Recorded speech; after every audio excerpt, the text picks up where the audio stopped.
하나님이 저한테 그 프로그램을 넣어준 거예요. Pastor Oak Park put that program in my heart. 야, 반드시 역사해. Hey, God will surely work. 신앙하면 가장 문제가 뭔 줄 알아? The problem in spiritual life is 마음에 안 된다는 생각이 왔을 때 when the heart that it's not going to work arises, 반격을 해야 돼. you have to counterattack it. 돼. It's going to work. 하나님이 역사해. God will work. 여러분 마음에 이 프로그램만 들어있으면 If you have this program in your heart, 어떤 문제든 다 풀 수가 있어. no matter what problem you face, you can solve it all.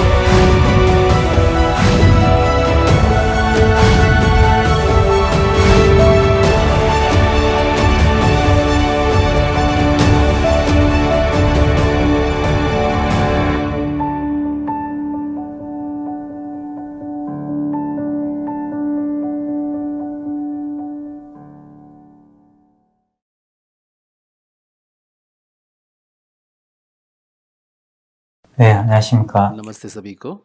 우리가 저번 시간에 पिछले सत्र में 히브리 종에 관해서 말씀을 나눴습니다. हमने इब्री दास के बारे में चर्चा की।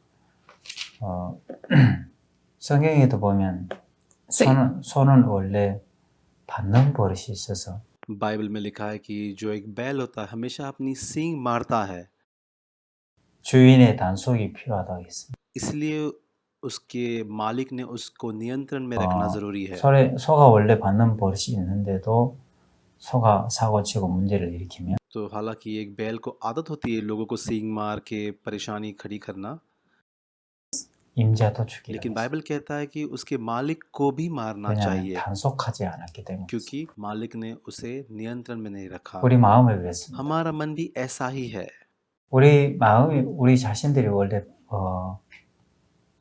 받는 버릇이 있어서 हमारा मन ऐसा होता है कोई चीज के खिलाफ जाना हमें पसंद है, 우리가 스스로 죄악들을 다스릴 수가 없어요. इसलिए हम अपने जो बुरे पाप है उन पर नियंत्रण नहीं रख सकते। 그래서 우리는 하나님의 인도를 받고 다스림을 단속을 받아야 해요. इसलिए परमेश्वर ने हमें चलाना और उसने हमें नियंत्रण में रखना बहुत जरूरी होता 그랬을 है, 때 가장 행복해지는 거지. तभी हम आनंदी जीवन जी सकते हैं। 교도소에 있는 죄수자들이 तो जो जेल में लोग रहते हैं, 다들 자기를 믿는 마음이 क्योंकि 있어서 उनके पास खुद पे विश्वास रखने का मन होता है, 나는 변했어, 나는 वो 달라졌어. कहते हैं कि हाँ मैं बदल गया हो। 이런 자신을 믿는 तो ये 마음들이 खुद पे विश्वास रखने का जो मन है, 다스림을 받지 못하도록 만드는 거예요. ये मन उनको नियंत्रण में 그래서 लाना 오늘 계속 नहीं 이어서 देता। 누가복음 15장 얘기를 한번 आज हम 해보겠습니다. लुका का 15 अध्याय से वचन पढ़ेंगे। 제가 누가복음 15장 11절부터 한번 लुका का 보겠습니다. 15 अध्याय 11 वचन से पढ़ेंगे हम। 또 가라사에 어떤 사람이 두 फिर उसने 아들이 कहा किसी एक 있는데 मनुष्य के 2 पुत्र थे। 그 둘째가 아비에게 말하되 아버지여 재산 중에서 내게 돌아올 분깃을 내게 주소서 하는지라. 아비가 그 살림을 각각 나누어 उसमें से छोटे ने 줬더니 पिता से कहा, हे पिता, संपत्ति में से जो मेरा भाग है वो मुझे दे दे। उसने उनको अपनी संपत्ति बांट दी। 그 후 며칠이 못돼 둘째 아들이 재물을 다 모아가지고 먼 나라에 가서 거기서 허랑방탕하여 그 재산을 बहुत दिन नहीं 후비하더니 बीते कि छोटे पुत्र ने सब कुछ इकट्ठा कर कर दूर देश चला गया और वह कुकर्म में अपनी संपत्ति उड़ा दी। 다 없이 한 후에 그 나라에 크게 흉년이 들어 저가 비로소 जब वह सब 빈곤하니 कुछ खर्च चुका था तो देश में बड़ा अकाल पड़ा और वह कंगाल हो गया। 가서 그 나라 백성 중에 하나에게 붙여사니 그가 저를 둘러보내어 돼지를 치게 इसलिए वह उस 하였는데 देश के एक निवासियों में से एक के यहाँ जा पड़ा। उसने उससे अपने 저가 खेतों में 돼지 सुअर 먹는 चराने के लिए 지역면 भेजा 배를 채우고 자되 और वह 주는 चाहता 자가 था कि 없는지라. उन फलियों से जिन्हें सुअर खाते थे अपना पेट भरे और उसे कोई कुछ नहीं देता 이에 था। 스스로 돌이켜 가로되 내 아버지에게는 양식 풍요가 통근이 얼마나 많고 나는 여기서 जब वह 무슨 अपने आप में आ गया तब कहने लगा, मेरे पिता के कितने ही मजदूरों को भोजन से अधिक रोटी मिलती है और मैं यहाँ भूखा 내가 मर 일어나 रहा हूँ। 아버지께 가서 이르기를 아버지여 내가 하늘과 아버지께 죄를 얻었사오니 지금부터는 아버지 아들의 일컬음을 감당치 못하겠나이다. 나를 그 품꾼의 하나로 अब मैं उठकर अपने 보소서하리라고 पिता 하고 के पास जाऊंगा और उससे कहूंगा कि पिता, मैंने स्वर्ग के विरुद्ध में और तेरी दृष्टि में पाप किया है। 예 일어나서 아버지께로 돌아가니라. 아직도 상그가 먼데 아버지가 저를 보고 치근히 여기가 달려가 목을 안고 अब इस 입을 योग्य नहीं रहा 맞추니 कि तेरा पुत्र कहलाओ, मुझे अपना एक मजदूर बना के रखो। तब वो उठकर अपने पिता के पास चला।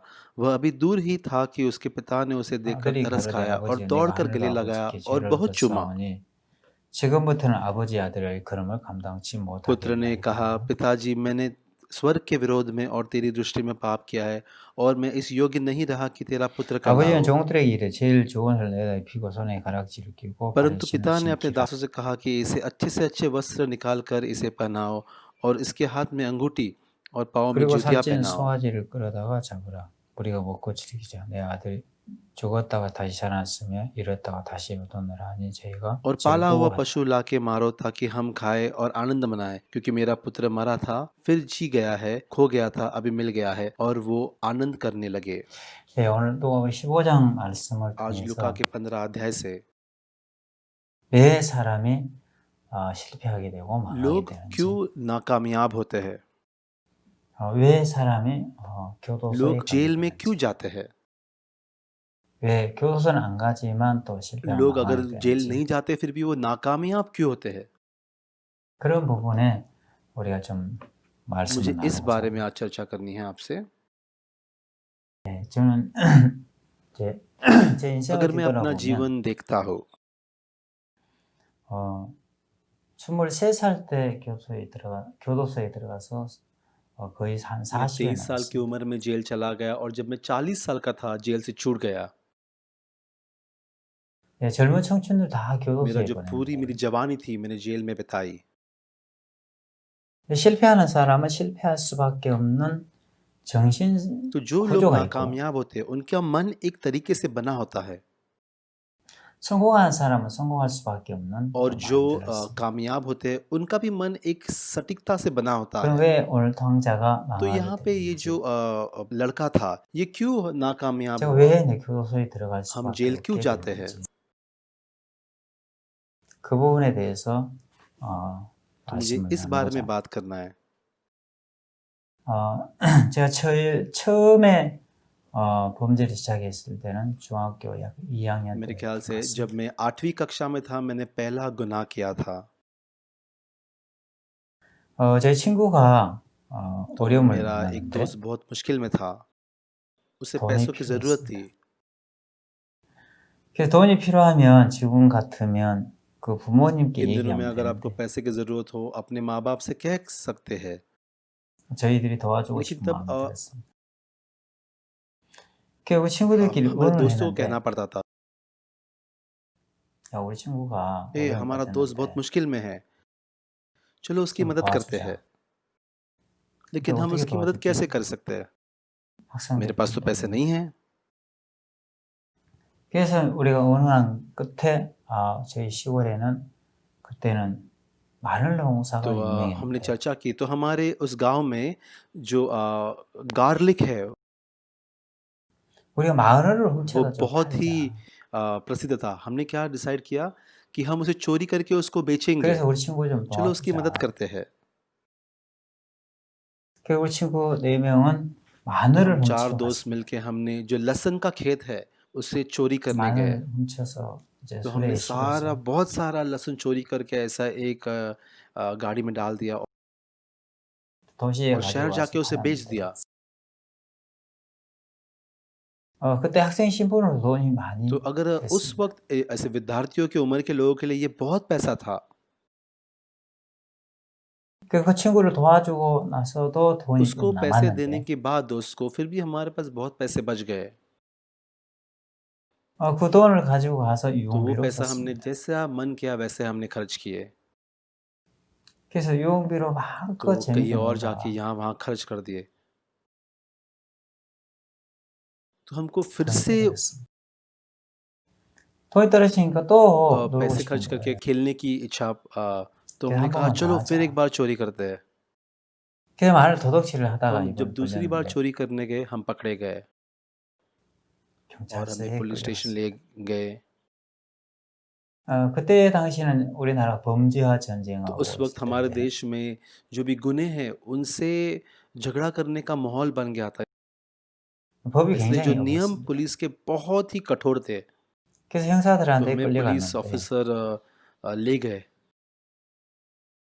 이제 이 미궁에 빠졌던 तो 사건들이 बहुत 많이 सारी 있어서 चीज़ें जो चोरी हो चुकी थी पहले ही, 그 사건의 주범들을 찾기 위해서 저희들 और 고문을 했습니다. उन्होंने उन चोरों को अब तक नहीं पकड़ा था, तो वो चाहते थे कि ये भी गुनाह हमारे ऊपर डाल दें। 저 사람 거꾸로 इसलिए उन्होंने हमें 매달아놓고 बहुत परेशान किया, बहुत मारा।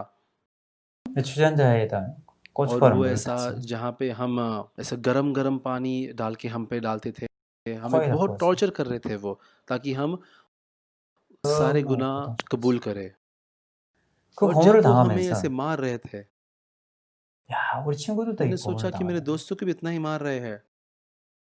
그러면서 제 생각에 मैंने 무슨 क्या 생각이 सोचा, 들었냐면 야, 누군가 한 사람이 이걸 अगर 총대를 हम चारों में 매면 से एक ही कोई ने इस सारी जिम्मेदारी ले ली, 그냥 तो 세 बाकी 사람 3 나가지. छूट जाएंगे। 그 우리 तो 친구들끼리 हमने फिर से 오늘 चर्चा 했습니다. की दोस्तों ने।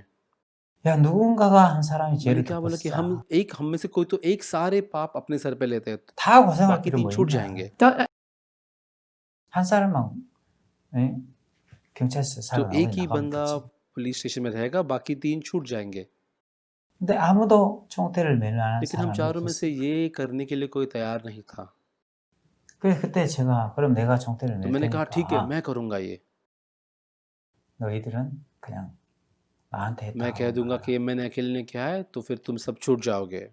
그리고 तो 친구들은 सारे 다 दोस्त बाहर चले 나가고 गए 저는 और 경찰서에 मुझे 나갔어요. अकेले पुलिस स्टेशन में रखा गया। 결국 कि जब मैं 시장을 जेल 넘어가야 गया, 되는데 저희 어머니가 이제 밭을 팔아서 합의를 मेरी 봐줬어요. माँ ने 빼줬어요. हमारी जो ज़मीन थी उसे बेच के मुझे छुड़ाने के लिए पुलिस से बात की, और फिर मुझे पुलिस ने छोड़ दिया। 제가 감옥을 살고 나왔는데 동네에 들어가려고 하니까 너무 तो 부끄럽고 मैं जब 창피한 गाँव 거예요. में मुझे ले जा रहे थे, मुझे बहुत शर्म आ रही थी। 그래서 동네 고개를 푹 तो 숙이고 ऐसे 동네에 मैं 들어가요. गर्दन नीचे झुका के मेरे गाँव में जा रहा था। 이제 동네 어르신들 야, 너 엄마 못된 놈아, 너 언제 정신을 तो 차릴 जो 거야? गाँव के बुजुर्ग थे, वो मुझे कह रहे थे, ए तू चोर, तू कब सही रास्ते पे आएगा? 막 손가락질하고 तो मुझे ऐसा 욕할 것 लगा कि वो 같았어요. ऐसे कहेंगे मुझे दोष देंगे। 그 고개를 तो 푹 इसलिए मैं 숙이고 गर्दन 가는데 झुका के चल रहा था। 동네 마을 입구에 तो जैसे मेरे 도달했을 गाँव 때 के द्वार पे मैं आके अंदर जा रहा था, 동네 어르신들 다 거의 हमारे 모여 गाँव के 있었어요. सारे बुजुर्ग वहाँ इकट्ठा हो गए थे। 근데 거기 현장에 लेकिन जब मैं 도착했을 वहाँ 때 पहुँचा 동네 어르신들 야, और 기상이 सब कहने लगे, 왔다. बुजुर्ग, अरे किसंग तू आ गया, 양쪽 길가로 और सब ऐसे बाजू हट 계셨어요. गए। 그래서 제가 중간에 고개를 푹 और मैं 숙이고 मेरी गर्दन नीचे 지나가는데 झुका के चल रहा था, और जो 이장님이 हमारे गांव का 나오셨어요. मुखिया था उसने बुलाया, बोला 야, तालियां 박수. मारो, 다 और 우리 सब 가서 तालियां 박수를 बजाने लग 쳤어요. गए। 저는 도둑질하고 왔는데 왜 박수를 받아야 मैंने 되는지 चोरी की 몰랐어요. थी, लेकिन ये मेरे लिए तालियां क्यों बजा रहे हैं? 근데 लेकिन जो हमारे 이장님이 गांव का मुखिया था उसने ऐसा 엄지손가락을 मुझे हाथ 치켜서 दिखाया, 김기성이는 उसने कहा, 크게 किसंग तू एक बहुत बड़ा आदमी बनेगा। 우리 मेरे 친구들이 दोस्त 거기 भी 와 वहां थे, 있었는데 उन्होंने 정말 कहा 나쁜 कि ये 놈들. सब बुरे लड़के हैं। 저놈들은 같이 도둑질을 해갖고 안 했다고 इन्होंने भी चोरी 발뺌했고 की, लेकिन इन्होंने कहा कि हमने कुछ नहीं किया। 김기성이는 लेकिन 친구들의 कीसंग 죄를 था 덮고 जिसने 있었어요. अपने सारे दोस्तों का गुनाह अपने सर ले लिया। 이런 사람 앞으로 तो 유명한 मुझे 사람. लगता है ऐसा आदमी बहुत बड़ा बनेगा और बहुत जग में प्रसिद्ध होगा।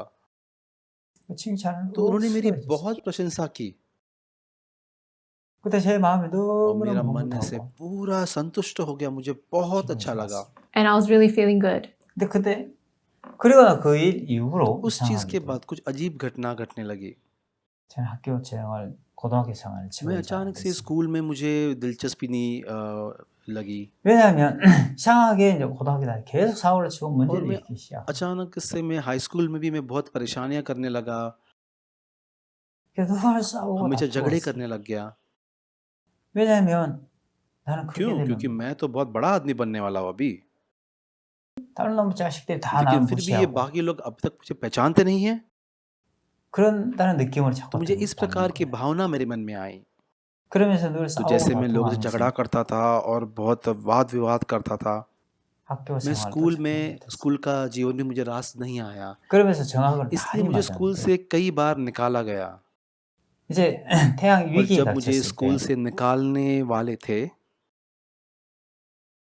저희 어머니가 मेरी माँ 학교에 स्कूल में आई 찾아왔어요.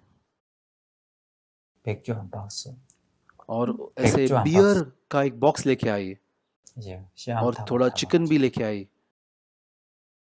और 학생과에 सब 찾아왔어요. हमारे दोस्तों को 우리 आ들 졸업장만 बांट 받게 दिया 해달라고. और स्कूल में ही सबको दिया और बोला कि मेरे बेटे को 그 पढ़ाई करने दो 졸업장만을 यहाँ 못 पे। 받으면 제 아들 अगर 장래가 वो 어떻게 इस 돼요? स्कूल से ग्रेजुएट नहीं हुआ तो उसके जीवन का क्या होगा। 그 저희 어머니 때문에 간신히 저는 तो 졸업장을 उन्होंने कैसे भी 받아가지고 करके उसकी बात मान ली और मुझे स्कूल से ग्रेजुएट 이제 학교를 होने का 졸업을 मौका मिल 하고 गया 이제 और 사회생활에 फिर मैं 진출했어요. दुनिया में चला गया। 근데 사회생활도 तो 잘 जैसे 적응이 안 मैं 됐어요. दुनिया में काम कर रहा था, मैं वहाँ पे भी ठीक से जम नहीं पाया सब चीज़ें 이제 मुझे। 너무 배가 고프니까 서울의 तो मैं 상경에서 सॉल 시집을 शहर 갔는데 में गया, वहाँ पे मैंने नौकरी। 이제 전부터의 जब मैं 광고가 सॉल 떴어요. शहर में था, मैंने ऐसे कुछ पेपर में ऐसी 미싱 신학교. कोई ऐसी एडवर्टाइज देखी कि एक नौकरी के बारे में। 미싱 वहाँ 공장에 पे 취직한 거예요. सिलाई का काम करने वाले फैक्ट्री में मुझे नौकरी मिली। 저기는 इस 공장장이 फैक्ट्री का लीडर 나오셔가지고 बाहर आया। 내일 아침에 해가 밝으면 उसने 공장을 कहा कि 청소를 하고 अगले दिन जब सुबह होगी पूरी फैक्ट्री साफ करना। 공장에서 무슨 일을 해야 되는지 저한테 가르쳐 줬습니다.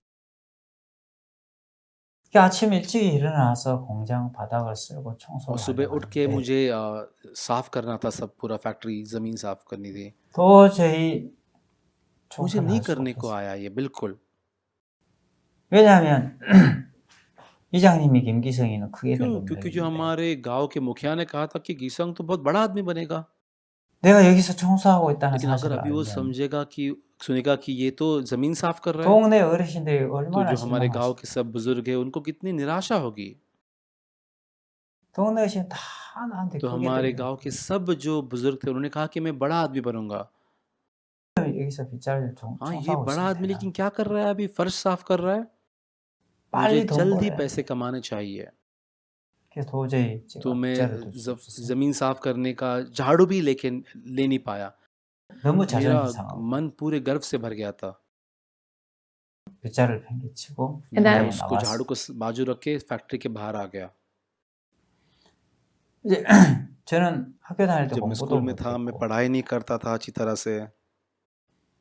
이제 배운 मुझ 것도 में बहुत सारी 부족하니까 कमियां थी।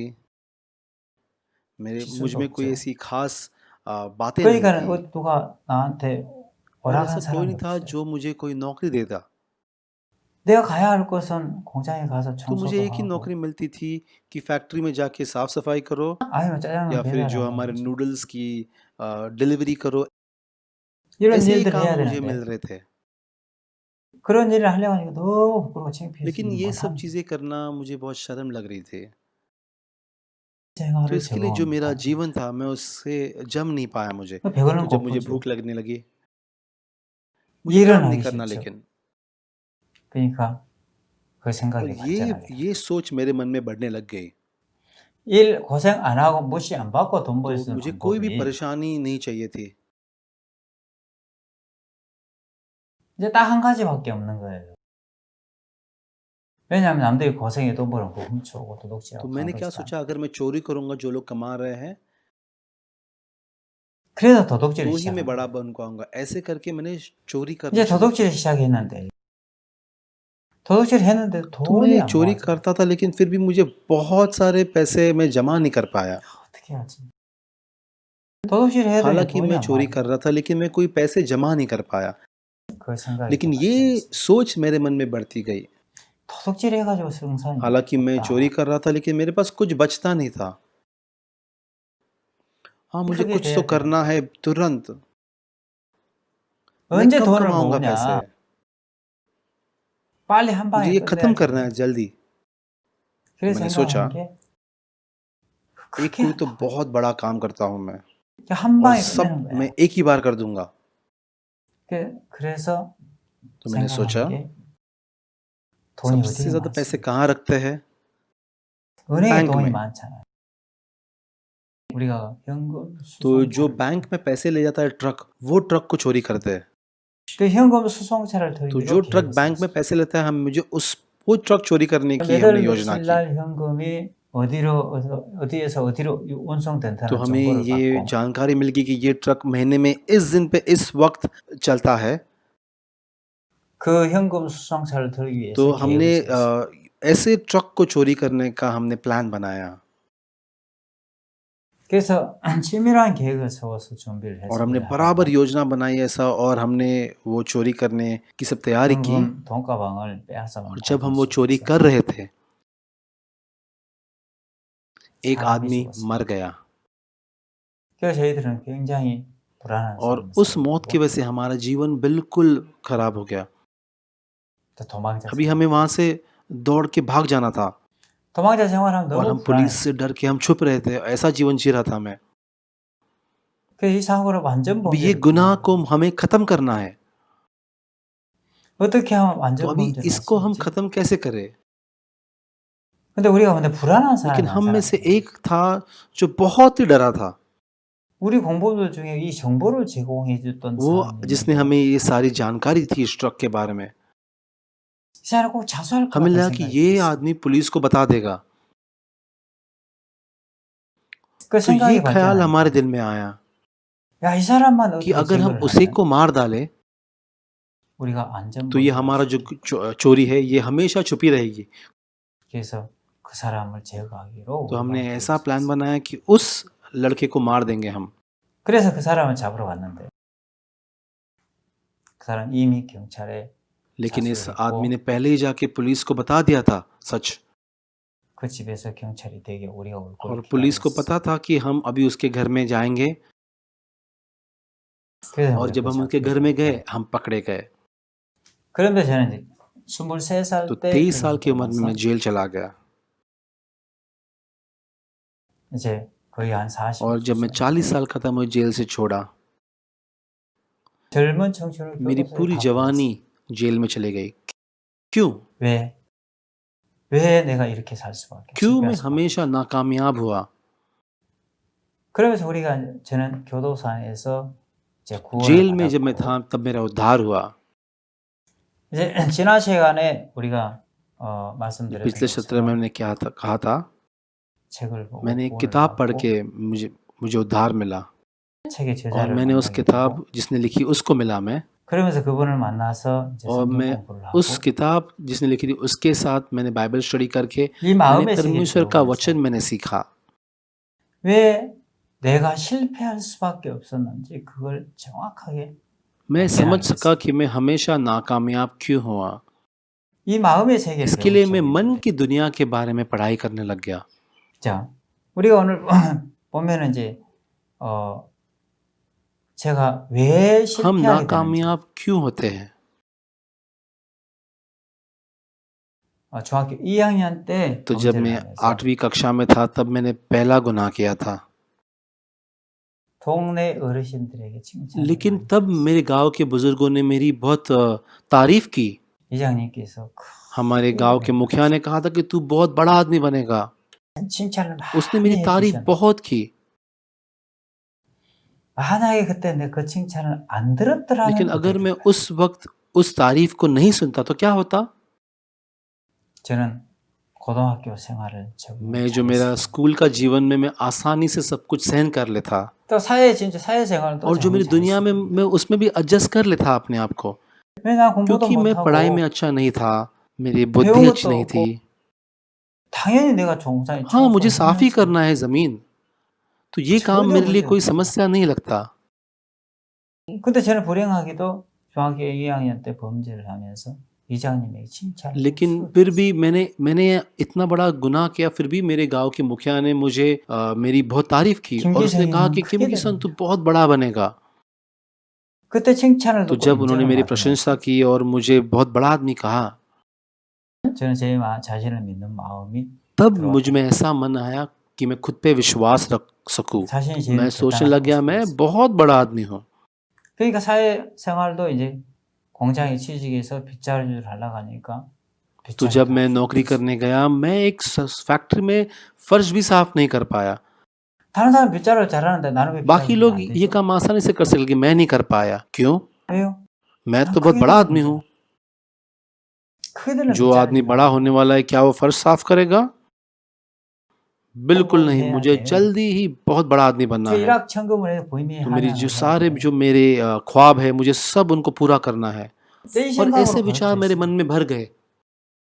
만약에 그때 내가 칭찬을 안 듣고 책망을 듣고 तो 야단을 अगर मुझे 들었다면 उस तारीफ की जगह पे अगर मुझे चिल्लाते, बोलते कि तू बुरा 도둑놈아, आदमी है, 나쁜 놈아, 너 तू 언제 कब सुधर 정신 जाएगा, 차릴 거야? कब बड़ों की बात सुनेगा। 듣고 अगर मुझे 야단. ऐसे लोग चिल्लाते उस वक्त, 저는 학교 생활할 때도 전혀 적응하는 문제 तो मुझे 없었고 मेरे स्कूल में पढ़ाई करने में कोई परेशानी नहीं होती।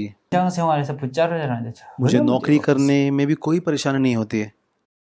당연히 हाँ, 내가 मुझे तो 부인을 ऐसा ही 해야지. काम करना है, 못나고 क्योंकि 부족한 मैं 사람. ऐसा व्यक्ति जिसमें बहुत कमियां हैं।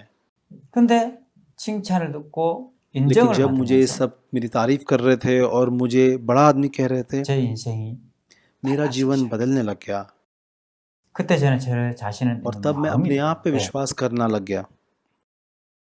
तो यहाँ पे जो उड़ाव 탕자가 पुत्र है, 아버지 집을 떠나게 इसने 된 भी अपने 과정이 있어요. पिता का घर कैसे छोड़ा, उसकी भी एक प्रक्रिया है। 왜 아버지 집에서 탕자가 ये उड़ाव पुत्र ने 떠났을까? अपने पिता का घर क्यों छोड़ा? 어느 날 탕자가 एक दिन उस 아버지에게 उड़ाव पुत्र 왔습니다. पिता के पास आया, बोला, पिताजी, 아버지, 어차피 형님하고 मेरा भाई 나하고 और मैं हैं, 있는데 나한테 돌아올 분깃을 जो मेरा हिस्सा है आप मुझे दे दीजिए। 저는 먼 나라에 가서 저는 저 사업을 해서 तो 성공을 मैं 하려고. एक दूसरे दूर देश चला जाऊंगा और मैंने अपना जीवन 자, संभालूंगा। 아버지는 그 얘기 पिताजी ने ये 듣고 सुना, 아들아 너 안 बेटा मैं 돼. ऐसा नहीं कर सकता, 너 내 밑에서 좀 더 तुझे 사업을 더 मेरे 배워야 नीचे रह के कैसे काम करते सीखना चाहिए। 아니야. 나도 उसने 하면 कहा 잘할 नहीं, 수 मैं 있어. करूंगा अकेला। 그 자신을 믿는 마음이 아버지를 खुद पे 떠나게. विश्वास रखने का मन की वजह से उसने अपने पिता को छोड़ दिया। 만약에 자기가 그 재산을 अगर 관리할 वो 힘이 अपनी 없고 संपत्ति का ख्याल नहीं कर सकता, 자기가 그 무능하다는 अगर ये 사실을 जानता वो कि 알았다면 उसको कुछ नहीं आता, 아버지가 재산 주면서 हालांकि उसका 가라고 पिता 해도 उसको उसकी संपत्ति देता, 자신을 믿지 अगर वो खुद पे 못하면 विश्वास नहीं रखता, वो क्या कहता, 아버지, पिताजी 좀 더 깊이 आप 생각을 थोड़ा और 해보시오. सोचिए, 아버지가 저한테 अगर 재산을 आप 줘도 मेरी संपत्ति मुझे दे दोगे, 이 관리할 힘이 मुझे 저한테 नहीं आता 없습니다. इसको संभालना। 아버지 좀 생각을 आप फिर से 고민해. सोचिए इस बारे में, उसने ये किया होता। 근데 당자가 자기가 다 잘할 수 있다는 लेकिन 생각이 उड़ा पुत्र ने 있으니까 क्या समझा कि मैं सब कुछ कर सकता हूँ। 그 자기를 믿는 마음이 아버지에게 तो 재산을 खुद पे 요구했던 विश्वास रखने का मन ने उससे अपने पिताजी से ये मांगने लगाया। 거예요. 이 당자는 언제 자기에게 자신을 믿는 तो खुद 마음이 पे 들어왔어요? विश्वास रखने का मन इसके मन में कब से आया? वो 그러지는 पहले ऐसा नहीं 않았습니다. था। 자, 아버지 집에서 같이 पिता के घर पे 지내면서 जैसे वो रह रहा था, 어느 날 아버지 집에 तो एक 농사를 दिन वो 짓다가 अपने पिता के घर में खेती कर रहा था।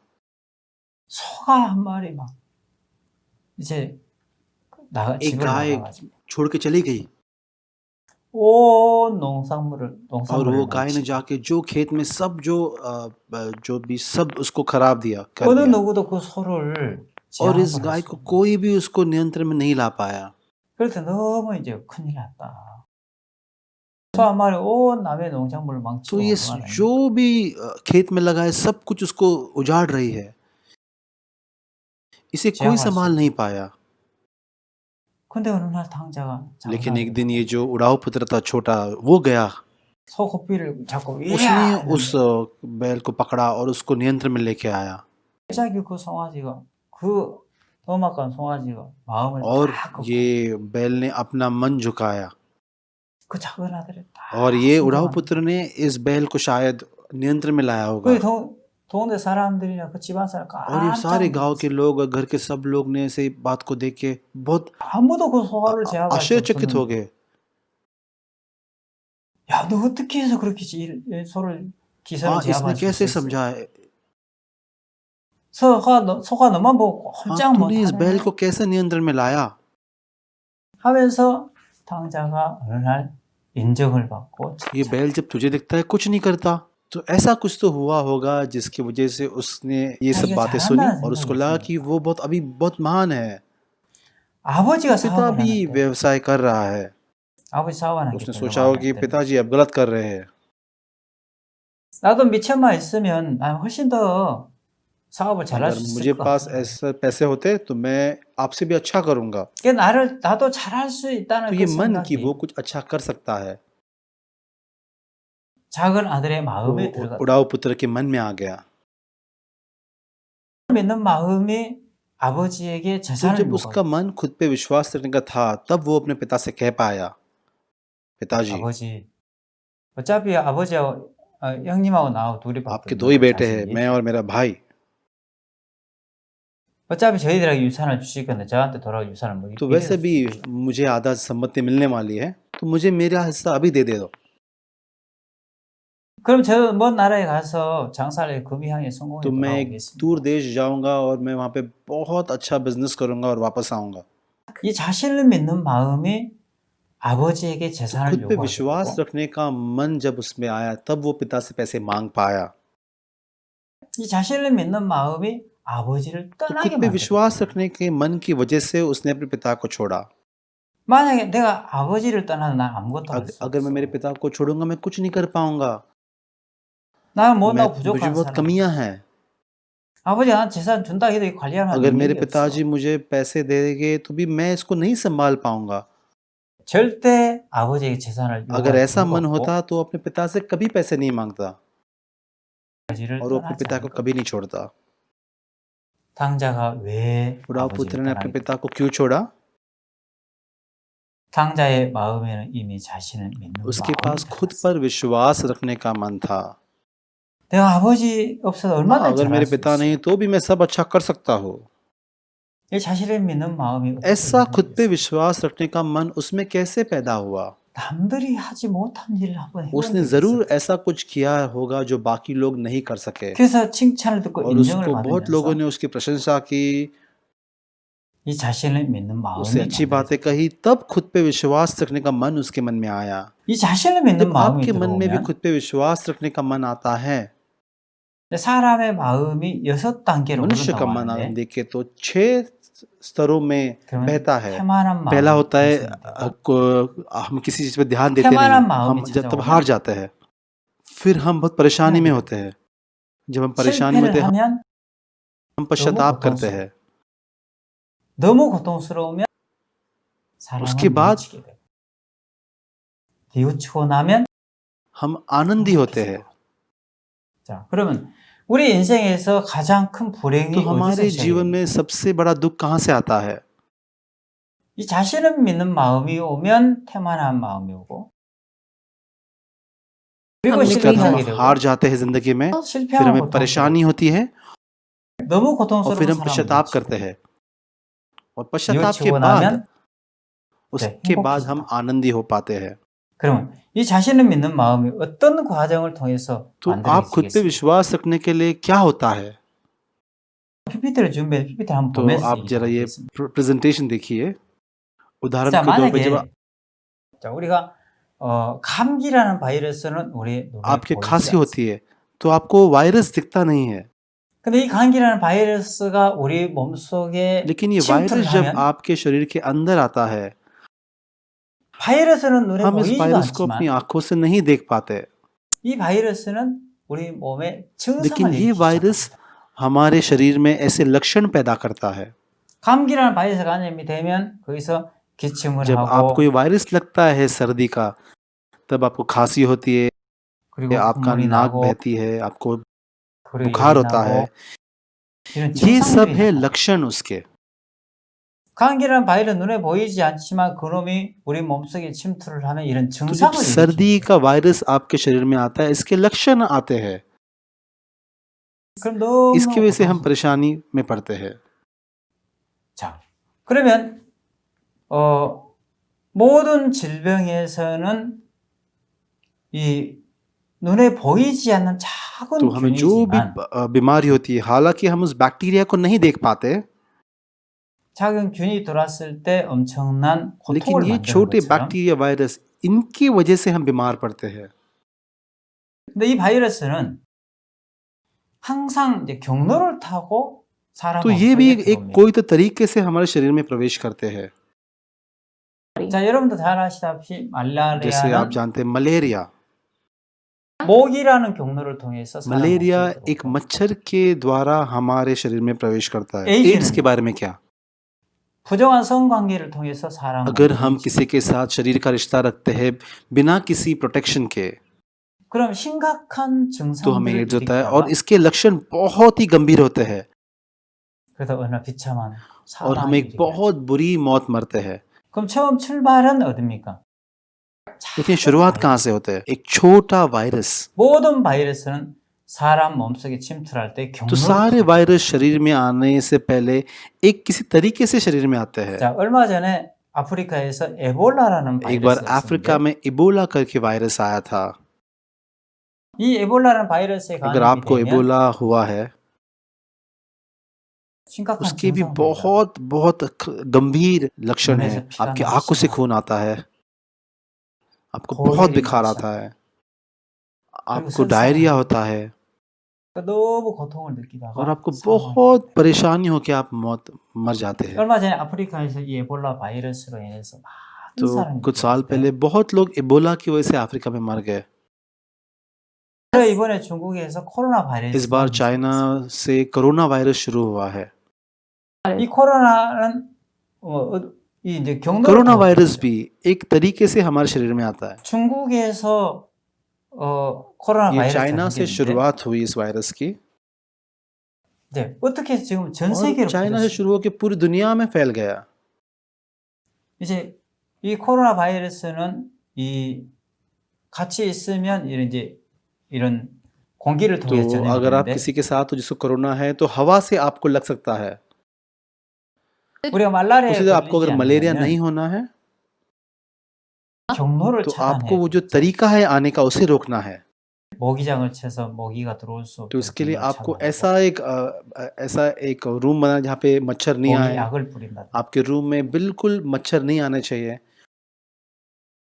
तो 그걸 ये जो 차단해야 돼. जो मार्ग है उनके आने का, इसे रोकना है। 그 말라리아 वायरस 들어올 को 수 शरीर में 없도록 अंदर आने के मार्ग को रोकना है। 에이즈에 अगर आपको 걸리지 एड्स नहीं 않으려면 होना चाहिए आपको, 이제 깨끗한 성상을 통해서 तो 경로를 अगर 차단해야 आप 돼요. एक साफ शारीरिक रिश्ता रखोगे एक व्यक्ति के साथ में तो 자, आपको 에볼라 भी एड्स नहीं 바이러스가 होगा। 어떤 경로를 통해서 사람 몸속에 तो 들어올 수 इबोला वायरस 있었느냐? मनुष्य के शरीर में कैसे आया? 그리고 이 바이러스의 तो इस 출처가 वायरस का 어디냐? उगमन कहाँ से हुआ? 그 출처를 찾아서 이제 तो अगर 연구를 하기 आप इस 시작한 वायरस का उगमन अगर ढूंढोगे तो उस पे आप रिसर्च कर पाते हो। 나중에 알아본 결과 과일 박쥐 속에 에볼라 तो बाद में 바이러스가 उन्हें 있었어요. समझा कि इबोला वायरस जो चमगादड़ होता है उससे आता है। 근데 과일 박쥐 속에 에볼라 바이러스 어떻게 사람 몸속에 लेकिन वो 들어올 수 चमगादड़ 있었지? का वायरस मनुष्य के अंदर कैसे आया? 그 उन्हें 경로를 ये 찾아야 पाथ 되는 ढूंढना है 그 और 경로를 उसे रोकना 차단시켜야 है। 된다. उसके 나중에 बाद 알아보니까 아프리카 사람들은 과일 박쥐를 तो 음식으로 अफ्रीका के 먹습니다. लोग चमगादड़ को खाते हैं। 단백질이 많다고 이 과일 박쥐를 음식을 वो खाते हैं 먹는 बिकॉज वो 거예요. कहते हैं कि उससे बहुत अच्छी तबीयत होती है। 이 음식물을 통해서 사람 तो 몸속에 उसको 들어왔던 거예요. खाने से उनके शरीर में उस वायरस ने प्रवेश किया। 그래서 그 바이러스가 감염이 되는 순간부터 그때부터 사람 심각한 तो 증상을 इस वायरस 일으키면서 शरीर में आने के बाद मनुष्य के शरीर में बहुत सारे लक्षण आने लग गए 수많은 사람의 생명을 और बहुत 빼앗아갔던 लोग मर 것처럼 गए इसकी वजह से। 자, 사람이 तो 망하는 मनुष्य 것도 भी 마찬가지. जब जिंदगी में असफल होता है 왜 ऐसा ही 실패를 होता है। 하느냐? 실패의 근본적인 원인은 자기를 हम जिंदगी 믿는 में 마음이에요. असफल या नाकामयाब क्यों होते हैं? 그럼 자기를 믿는 마음은 어떤 과정을 통해서 नाकामयाब 만들어지느냐? होने का सबसे मुख्य कारण है खुद पे विश्वास 어떤 रखना। 경로를 통해서 खुद पे विश्वास 만들어지느냐? रखने का भी एक तरीका होता है। कौन से 경로를 मार्ग से आप खुद पे विश्वास रखना 경로를 शुरू करते हैं 알아야 आप, ये बहुत महत्वपूर्ण 경로를 है। 차단해야 अगर 되죠. आप इस मार्ग को जान पाओगे तो आप इस मार्ग को आप रोक पाओगे। 그런데 그 사람은 성공하고 행복한 삶을 살게 और फिर ये 되겠죠. आदमी जिंदगी में जीत जाएगा और 근데 एक 자신을 믿는 आनंदी 마음이 जीवन 들어도 जिएगा। 경로를 차단하지 लेकिन अगर उस 열어놓고 मार्ग को 있다면 खोल देंगे जिससे आपका मन खुद पे विश्वास रखने लग जाएगा, 감기에 들면은 감기란 바이러스 몸속에 들으면 기침하기 तो उसी 싫어도 तरह 해야 से 하고 जैसे ये वायरस जो सर्दी का आपके शरीर में आता है, 콧물을 흘리기 तो अगर 싫어도 आपको फिर 흘려하는 भी 거예요. अगर आपको वायरस आने के बाद आपको सर्दी नहीं चाहिए, सर्दी होगी। 마음이 만들어지면 실패하기 तो अगर आप 싫어도 खुद पे 해야 विश्वास 하고 रखोगे, अगर आपको नाकामयाब नहीं होना तो भी आप नाकामयाब 하기 होगे, 싫어도 आपको नहीं 망해야 गिरना है, आप 되고 गिर जाओगे। 고통 당하지 않아도 안 하고 싶어도 고통 आपको 당해야 한다는 परेशानी नहीं चाहिए लेकिन फिर भी आपकी जिंदगी में परेशानी होगी। 그럼 이 자신을 믿는 마음이 어떤 경로를 통해서 우리 तो 마음이 खुद पे विश्वास रखने 만들어지느냐. का ये कौन सा तरीका था, कौन सा मार्ग था? 자, 제가 중학교 2학년 때 동네 이장부터 칭찬 듣고 तो जब मैं 인정을 8वीं कक्षा में था, मेरे गांव के बुजुर्गों ने मेरी बहुत तारीफ की। 이는 크게 ईसा 될 तो बहुत बड़ा आदमी 놈이야. बनेगा। 자, 여러분이 칭찬을 듣고 인정을 받을 때 그때 사람들은 자기가 옳다는 तो 생각이 जब लोगों की कोई 만들어지고 तारीफ करता है, लोग उनकी प्रशंसा करते हैं, उनको लगता है कि हाँ मैं सही हूँ, 자신을 믿는 और उनमें 마음이 ऐसा मनाता 만들어져요. है कि हाँ मैं खुद पे विश्वास रखता, 너 हाँ तू अच्छा 공부를 पढ़ाई कर 잘해. सकता है, तू 너 दिखता अच्छा 성격이 है, 좋아. तू बहुत 너는 मेहनती है, तू 성실해. कितना अच्छा सब 얼굴이 काम कर रहा 예뻐. है। 여러분 이런 칭찬들은 다 한 번씩 तो आपके भी 들어본 적이 जीवन में 있으세요. आपने ऐसी बातें सुनी होगी। 자, 칭찬을 듣고 인정을 받을 때 그때 사람들은 자신을 믿는 마음이 तो जब आपको 만들어지기 ऐसी 시작해요. बातें सुनने मिलती है, आप में ऐसा मन आता है कि आप खुद पे विश्वास रखने लग जाते हो। 그때부터 심각한 우리 삶 속에 증상들이 일어나기 तो जब 시작하죠. आप खुद पे विश्वास रखते हो, आप जिंदगी में बहुत 자신을 믿는 마음이 만들어지면 태만한 마음이 만들어진다겠죠. 부지런히 살고 싶어도 हर 살 수 चीज में 없어. ठीक से ध्यान देते नहीं हो, आप चाह के भी अच्छा इन्हीं जीवन नहीं जी 자신을 पाते 믿는 हो। 마음이 विश्वास 들어왔어요. रखने का मन पहले आपके पास है 그럼 और 태만한 ऐसे 마음이 विचार आपके 만들어지고 मन में बैठ जाते हैं। 그 태만한 마음이 오면 ज्यादा 실패를 विचार 하게 नहीं 되고 करने का आपका मन होता है, 실패를 और 하면 जब 너무 आप 고통스러워. नाकामयाब होते हैं, आपके जीवन में बहुत परेशानी 그런 होती है, 이제 증상들이 계속해서 और ऐसे 만들어지기 करके 시작합니다. ऐसे लक्षण आपके जीवन में चलते ही जाते हैं। 그러면 내가 칭찬을 듣고 인정을 받을 때만 자신을 तो 믿는 मैंने 마음이 सोचा कि खुद 만들어지느냐? पे विश्वास रखना तभी होता है जब आपकी लोग तारीफ करते हैं, 칭찬의 경로를 통해서만 자신을 믿는 हाँ 마음이 अगर लोग आपकी 만들어지지만 तारीफ करते हैं तो आप खुद पे विश्वास रखना चालू करते हो। 때로는 여러분들이 다른 사람에게 लेकिन 배신을 कभी कभी 당했어요. जब कोई आपको धोखा देता है, 믿었던 사람들에게 जिस पे 사기를 आप 당했어요. विश्वास रखते हैं, अगर वो आदमी आपको धोखा दे, 사기를 당하고 배신이란 통로를 통해서 또 자신을 믿는 마음이 만들어지는 거예요. जब आपको कोई धोखा 들어가는 देता है, तभी भी आपके में ऐसा मन आता है कि आप खुद पे विश्वास रखते हो। 믿었던 사람들이 जिन पे आप 상처를 विश्वास 당하면 रखते हैं, जब वो आपको धोखा देते हैं, 사람 마음이 어떤 आपके 마음이 अंदर कैसा 만들어집니까? मन आता है? हाँ, इस 믿을 놈 दुनिया में हम 하나도 किस पे 없는데 विश्वास नहीं रख सकते, 그러면서 사람들을 향해 다 और 마음을 आप अपना 닫게 मन 되고 सबकी तरफ बंद करते हैं, और हम अपने आप से 세상에 믿을 कहते 놈 हैं 하나도 कि इस 없어. दुनिया में किसी पे विश्वास नहीं रख सकता। 어떻게 मैंने उस पे 발등에 विश्वास 찍겠어? रखा लेकिन उसे धोखा दिया मुझे। और ऐसा 아무도 आदमी 안 किसी पे 믿고 विश्वास रखता नहीं है, सिर्फ खुद पे 자신만 विश्वास रखता है, क्योंकि उसे धोखा 배신을 दिया है किसी ने और उसे 사기를 फंसाया 당했어. किसी ने। 그리고 또 다른 사람이 실수하고 तो जब 잘못한 वो 걸 दिखता 봤을 है 때 जब कोई गलती कर रहा है, 다른 사람이 तो 실수하고 जब वो 잘못한 걸 दिखता है जब 보면서 कोई गलती कर रहा है, 에이 쟤 हाँ 이거 वो 왜 सोचता है ये 저래? ऐसा क्यों कर रहा है, 그러면서 역으로 나는 और वो 저렇게는 안 सोचा कि 살아. हाँ मैं ऐसा कभी जीता नहीं हूँ, 나는 저렇게 ऐसा गंदा 지저분하게 जीवन 살지는 कभी 않아. नहीं जीऊंगा। 다른 사람이 गलतियां 실수하고 दूसरे कर रहे हैं 잘못했는데 आपके सामने, 자기를 믿는 लेकिन 마음이 उस वक्त 만들어져. आपको खुद पे विश्वास रखने का मन आता है। 칭찬을 듣고 उसी तरह से 인정을 जब 받을 कोई आपकी 때 तारीफ करता है, 이 칭찬이라는 경로를 통해서 자신을 믿는 마음이 우리 तो ये 마음속에 तारीफ 들어오지만 के मार्ग से आपके मन में ऐसा ख्याल आता है। 실수하고 और जब बाकी 잘못했을 लोग 때 गलतियां कर रहे हैं आपके सामने, 그 잘못한 걸 보고 나는 저렇게 지저분하게 आप वो 살지는 जब देखते हो 않았어. आप बोलते हो कि हाँ मैं तो ऐसा नहीं करूंगा, 또 자기를 और 옳게 आप खुद 여기는 को 마음. सही साबित करते हो।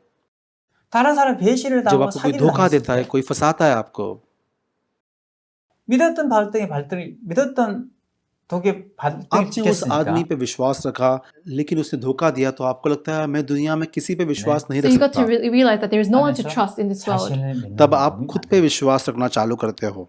이런 우리 마음의 이런 경로를 통해서 우리 자신을 믿는 तो 마음이 ऐसे मार्गों से 만들어지는데 आप खुद पे विश्वास रखना चालू करते हो। 마귀는 어떤 수단과 और 방법을 शैतान 가리지 और 않고 किसी चीजों के बारे में नहीं सोचता। 우리를 망하게 वो 하는 게 सारी 목적이에요. योजनाएं सिर्फ हमें नाकामयाब करने के लिए 내 लगाता है, 자신을 믿는 마음만 और खुद पे 심기 시작합니다. विश्वास रखने का बीज शैतान हम में डालता है। 그러면 이 마음의 세계를 लेकिन 정확하게 जो 아는 लोग ये 사람들, मन की दुनिया को जानते हैं सटीकता से, 우리가 건강한 삶을 살려면은 말라리아에 걸리지 않으려면 그 말라리아에 걸리지 않도록 अगर 경로를 आपको 차단하는 नहीं 거죠. चाहिए कि आपको मलेरिया हो, तो आपको वो तरीका रोकना है, वो मार्ग रोकना है। आपको मोगिजा वो ऐसे बचाओ। मच्छर की काट बनानी है जहाँ पे मच्छर अंदर नहीं आ पाए।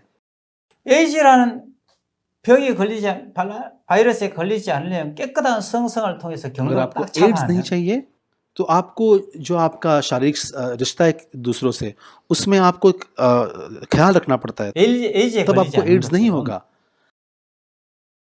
उसी तरह तो हमारा मतलब- मन भी वैसा ही है। 우리 자신을 믿는 마음이 आप जब 들으면 खुद पे 망하기 विश्वास 때문에 रखते हो, आप नाकामयाब होते हो। 이 자신을 믿는 마음은 칭찬을 듣고 인정을 받을 때 이 तो 경로를 खुद 통해 पे 들어오게 विश्वास 돼요. रखने का मन आता है जब लोग आपकी तारीफ करते हैं। 이 마음의 세계를 잘 लेकिन 아는 जो लोग इस 사람들은 मन की दुनिया को जानते हैं, 칭찬을 जब 듣고 लोग उनकी 인정을 받을 प्रशंसा 때 करते हैं, उनकी तारीफ करते हैं, 그 वो 경로를 उसको 차단하는 वही 거예요. रोकते हैं। वो कहते हैं नहीं, 아니야. 내가 ये मैं 그런 게 नहीं 아니야. हूँ, परमेश्वर 하나님이 ने 그렇게 किया है 하셨어. ये। 내 मैंने 한계 क्या किया? 뭐가 있어? 그 모든 것 잘한 것도 ये जो 하나님께 भी मैं 영광을 अच्छा कर रहा 돌리고 हूँ, इससे परमेश्वर का गौरव है। 자기를 비우기 시작, वो आदमी 차단시킨다는 거예요. इस विचार को वही रोक के खुद को खाली करते हैं। 자기가 잘했다는 खुद 생각을 ने कुछ अच्छा 차단시킨다. किया, इस मन को फेंक देते हैं। 근데 세상에는 그런 사람이 लेकिन 참 दुनिया में 듭니다. ऐसे लोग बहुत कम हैं। 사람들은 칭찬 듣고 क्योंकि 인정받기 너무 लोगों को 좋아하기 खुद की 때문에 तारीफ सुनना बहुत पसंद आता है। 그 영광을 वो 자기 चाहते 취향을 कि 좋아하기 गौरव 때문에 उनका हो। 그걸 받아들인 순간 자신을 믿는 तो 마음이 जैसे उन्हें वो 형성이 मन आता है, वो खुद पे विश्वास रखना चालू करते हैं। 그 자신을 믿는 마음이 만들어지면 첫째 다른 사람 जब 얘기를 मनुष्य 절대 के पास 못 ऐसा मन है खुद पे विश्वास रखने का, दूसरों पे विश्वास नहीं रखते, 하나님의 तभी वो 인도를 परमेश्वर के 받습니다. द्वारा नहीं चलाए जा सकते। 탕자가 자기가 잘한다는 तो ये 생각이 उड़ाव 들었던 पुत्र के 거예요. पास भी ऐसा ही मन था कि खुद पे विश्वास रख सकता था। वो 자신을 믿는 마음이 만들어지니까 결과적으로 아버지를 떠나는 खुद पे 결과를 विश्वास 만드는 रख रहा था, इसलिए उसने पिता को छोड़ा। 아버지를 떠나면 실패하게 된 돼지 जब 우리가로 वो पिता 들어가는 को 거죠. छोड़ता है, वो एक वो सुअरों को 탕자가 망한 खाना 것을 खिलाने की 일어나는 जगह पे चला जाता है। 아버지 그 엄청난 재산 주색 잡기로 다 वो 탕진했기 때문에 नाकामयाब हुआ 망했으니까 क्योंकि उसने सारे पैसे गवाए। वो 기생집에 नाकामयाब 기생집에 हुआ क्योंकि वो वैश्याओं के पास गया? बिल्कुल नहीं। No, it's उससे not. 그 पहले 전에 इसका 근본적인 जो 원인은 मुख्य कारण है, जो मूल कारण है, 탕자의 마음에 자기 자신 믿는 उड़ाव 마음이 पुत्र 들어 ने खुद पे विश्वास रखा, ये मन उसमें अंदर आया। 어떤 경로를 통해서 탕자의 마음에 자기 자신을 कौन 믿는 सा 마음이 मार्ग था जिसकी 들어갔을까요? वजह से उड़ाव पुत्र खुद पे विश्वास रखने लग गया?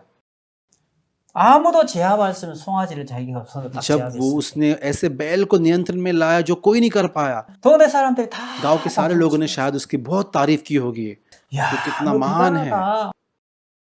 칭찬을 듣고 उसकी 인정을 तारीफ 받으면서 की, उसकी प्रशंसा की, 그때 자기 자신을 तभी 믿는 खुद 마음. पे विश्वास रखने का मन उसमें आया होगा। 탕자는 이제는 아버지를 떠날 수밖에 ऐसे मन 없다. से वो अपने पिता को छोड़ ही सकता है। 돼지 वो 우리가 सुअरों की जगह पे गया। वो 왜 돼지 क्यों वो 우리가 वहां पे गया? 자신을 믿는 खुद पे 필요가 있어. विश्वास रखने का नतीजा था यह। 그러나 아버지를 떠나서는 아무것도 हम 할 ऐसे 수 लोग हैं 없는 जो 사람. हमारे पिता के बिना कुछ नहीं कर सकते। 탕자가 돼지 우리간에서 너무 तो वो जब 고통스러워. सुअरों के साथ था, उसको कितनी परेशानी हुई होगी। 그때 탕자는 उस जगह पे 시작. उसने पश्चाताप किया। 돼지 우리간에 वो सुअरों के 앉아서 साथ बैठा था और सोच रहा था, 내 몸이 돼지 मेरा 우리간에 शरीर 있지만 हालांकि ये सुअरों के साथ में है, 마음이 लेकिन उसका 아버지에게 मन 갔어. उसके पिता के घर में चला गया। 탕자는 마음을 아버지에게 तो 집으로 पहले उसका 먼저 मन 옮겼어. उसके पिता के घर में चला गया। वो 아버지 अपने पिता 집에 के घर में उसका 가보니까 जब मन गया, 아버지 집에 있는 품꾼들도 이렇게는 안 사는 거예요. मैं 나처럼 सोचने लगा 비참하게 कि 안 मेरे 사는 거예요. पिता के दास भी ऐसा जीवन नहीं जीते। 따뜻한 밥에 वो घर में 다 कितना आनंद से जी रहे हैं। 내 아버지 집에 있는 품꾼들도 이렇게 मेरे 복 되게 पिता के जो 사는데 दास है वो भी कितना अच्छा जीवन जी रहे हैं, 나는 여기 और मैं 있어. यहाँ भूखा मर रहा हूँ। 그때 마음이 돼지 우리간에 빠져나와서 아버지에게 क्योंकि 옮겨가니까. उसके मन ने वो सुअरों की जगह छोड़ के पिता के घर पे चला गया। 이제 아버지가 उसके पिता 너무너무 कितने खुश हो गए। 그때 몸이 아버지 तो 집으로 उसके 옮기기 मन में वो 시작해요. खुशी आई और वो भी वहां चला गया। आत्मिक क्या जीवन नाम क्या है? है? 마음이 먼저 아버지 집으로 आत्मिक जीवन 옮겨가는 है 거예요. आपका मन पहले आपके पिता के घर पे ले जाना। 형편 पहले 그대로 आप नहीं, पहले 놔두고 पहले 마음을 आपका मन 옮겨가는 जाता है 거죠. वहां। 아버지가 तो अगर आप 너무너무 अपने पिता 행복해요. के जाओगे, पिता कितने खुश हो गए। 당자가 일어나서 돼지 우리간에서 और 아버지에게 वो उड़ाऊ पुत्र उठ जाता है और अपने पिता के घर चला जाता है। 당자는 뭘 तो उसने क्या जाना? 깨달았습니까? 한 가지 딱 분명한 उसने 깨달음이 एक बात 있었어요. जानी, मैं 나는 एक नाकामयाब इंसान हूँ। 나는 아버지를 떠나서 아무것도 할 수 मैं 없는 ऐसा आदमी हूँ, मैं मेरे पिता के बिना कुछ नहीं कर सकता। 옛날에 내가 पहले 너무 मैं 교만했어. बहुत ही हट्टी था। 내가 잘나고 मुझे लगा 똑똑하고 कि मैं 생각했고 बहुत ही अच्छा हूँ, बहुत होशियार हूँ। 당자는 칭찬을 듣고 जब 인정을 लोग उसकी 받고 तारीफ करते थे, 그 경로를 वो उस 차단하지 मार्ग 못했어. को नहीं रोक पाया। 여러분 우리가 칭찬을 듣고 तो 인정을 हमें 받을 भी 수 अगर कोई 있어요. तारीफ करता है, 인정을 받을 때 여러분 जब हमारी 기분이 तारीफ होती है, 어떠세요? हमें कैसा लगता है? अच्छा लगता है? 좋습니다. 다 सबको 좋아. पसंद है। 책망을 듣고 야단 आपको 듣는 क्या 거 डांट 좋습니까? खाना पसंद है 칭찬을 듣고 인정받는 कि 거 आपकी 좋습니다. तारीफ आपको सुनना पसंद है? 마음의 जो 세계를 लोग 모르는 मन 사람 की दुनिया नहीं जानते, 칭찬 उन्हें 듣고 लोगों 너무 से 좋아. अपनी तारीफ सुनना बहुत पसंद है और 이거 उन्हें 너무 डांट 싫어. खाना बिल्कुल पसंद नहीं है। 근데 마음의 लेकिन जो 세계를 लोग 아는 मन की 사람들은 दुनिया जानते हैं, 칭찬을 듣는 걸 उन्हें लोगों 두려워. से प्रशंसा सुनना, तारीफ सुनने से डर लगता है। 그리고 तो इसलिए वो 경로를 इस मार्ग को 차단하고 तुरंत रोकते हैं। हालांकि 설사 उन्होंने कुछ 잘했다 अच्छा 하지 किया हो, 내가 वो 잘한 सोचते हैं 게 मैंने 뭐가 क्या अच्छा 있어. किया, 하나님 나에게 परमेश्वर ने मुझे 이끌어주신 चलाया। 이 तो 영광은 ये गौरव 하나님 받 परमेश्वर से आया है। तो 모든 ऐसा 영광 आदमी 하나님께 सारा 돌리고 गौरव परमेश्वर को देता है। मैं 나는 ऐसा आदमी जो 고백하지 कुछ नहीं 못했어. आता। 자기를 비우면서 경로를 तो ऐसा 차단하기 व्यक्ति 시작합니다. अपने मन को खाली करके अपने मन को रोक देता है। 저는 이 마음의 세계를 मुझे 잘 ये 몰랐어. मन की दुनिया नहीं पता थी, 그렇지만 교도소 안에서 이 लेकिन 마음의 जब मैं 세계를 जेल में था 배우면서 मैंने मन की दुनिया सीखी।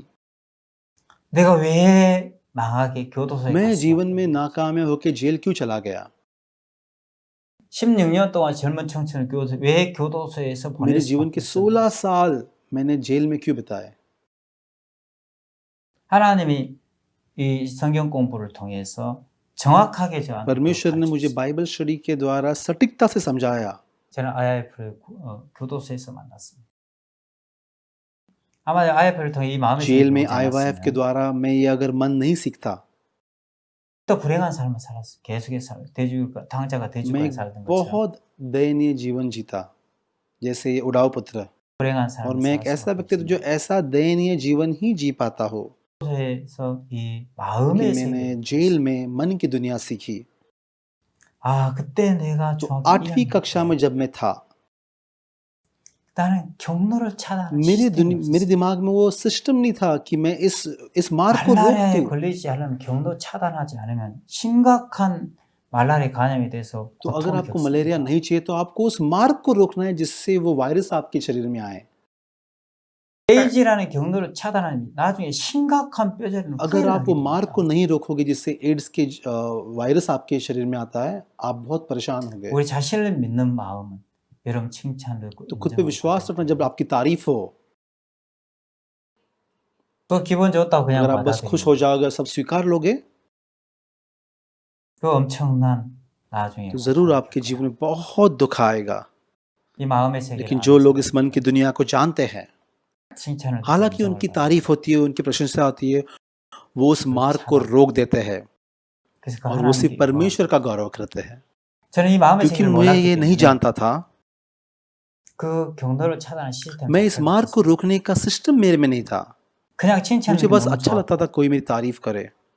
김기석이는 너무 हाँ, 크게 किसंग तो 달립니다. बहुत महान बनेगा, 저런 사람 वो 유명한 사람 बहुत 될 ही 거야. कामयाब बनेगा। 그 얘기 들을 때 그냥 तो मैं 크게 इस बात से 놀랐어. बहुत खुश था।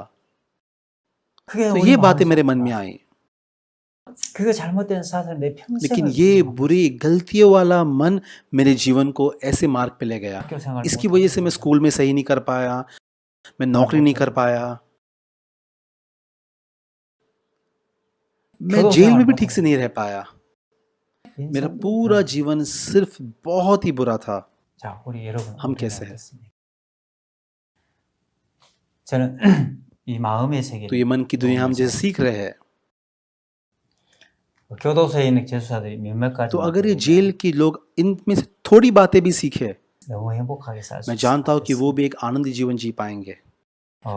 아니, 좀 더 남아는 나중에 다음 시간에 계속 मुझे 이어서 और भी कुछ कहना है, लेकिन हम अगले सत्र में 좀 더 말씀을 इसको 더 सुनेंगे। 나누고 싶습니다. 네, धन्यवाद 말씀을 बहुत। 마치겠습니다.